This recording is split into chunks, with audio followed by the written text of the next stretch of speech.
Hi, it's me, Rhiannon, again. I think I might be the only one talking about my least favorite punctuation as well as my favorite punctuation mark. But I'm going to talk about semicolon, comma, and the interrobang. And as you've noticed, I did not use the interrobang. Now, first comes the semicolon. I don't have subtitles or any video editing, so all of this is one take, and instead I'm using good old props. First comes the semicolon. Okay, most often the semicolon is used to connect two independent clauses, things that could be separate sentences. And what it does is it replaces comma and a conjunction. Conjunctions are for, and, nor, but, or, yet, so. Don't know what nor is? It's like or, but not. Okay? Sometimes I forget which ones they are, and I know because they're fanboys. Okay? If you have a comma and a conjunction, you can replace it with a semicolon. If you have two things that could be separate sentences, then you need a semicolon or a comma and a conjunction. The other thing semicolons are used for is lists. Now, not lists like, oh, I ate an orange, apple, and a pear for lunch. Okay, they're used for lists that have where one item or several items have commas in them, like the dog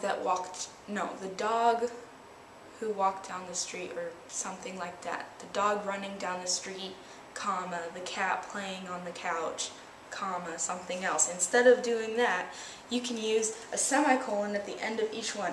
I went to San Diego, comma, California, semicolon. This is one item. Dallas, comma, Texas, one item, semicolon, and Chicago, comma, Illinois, period.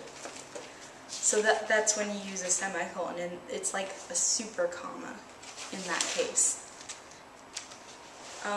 My thing about commas, there are lots and lots and lots of rules about comma, my favorite being the Oxford comma. If you don't use the Oxford comma, then I'm judging you, and if you can live with that, then okay.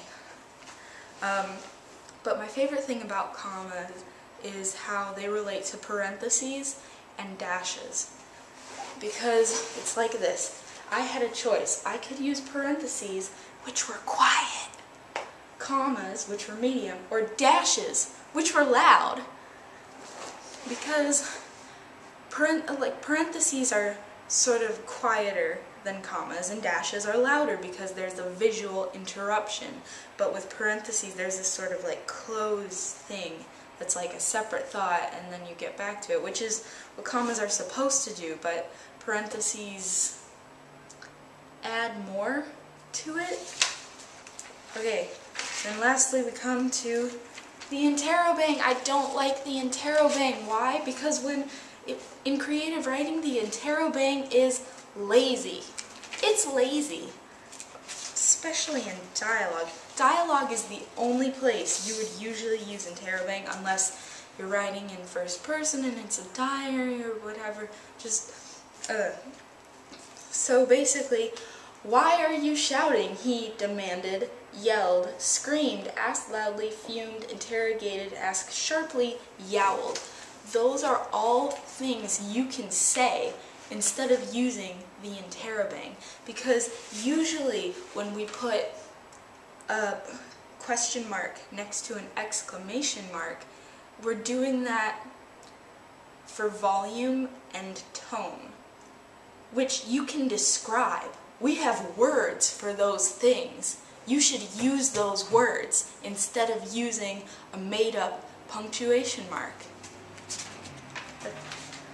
And another thing is, I just wanted to note this because it's cool, is that in Spanish, you don't need to double up. Like, In English, we'll put like a question mark and an exclamation mark, again, if we're being lazy. But in Spanish, because they use to, they have a built-in system for mixing and matching. So basically, it's just like, ¿Quién es usted? ¿Qué dijo? So most people have heard of this phenomenon where it's like, oh my god, there's an upside down exclamation mark at the beginning of the sentence, and then there's a regular exclamation mark at the end. Well, that's because in Spanish they want to imply the tone before you get to that part. And it makes for easy reading. And in Spanish you can mix and match because, well, tone. That's what it's for. It's a great system. Spanish is awesome. So, those are my punctuation marks, and that's my video. See you next Thursday.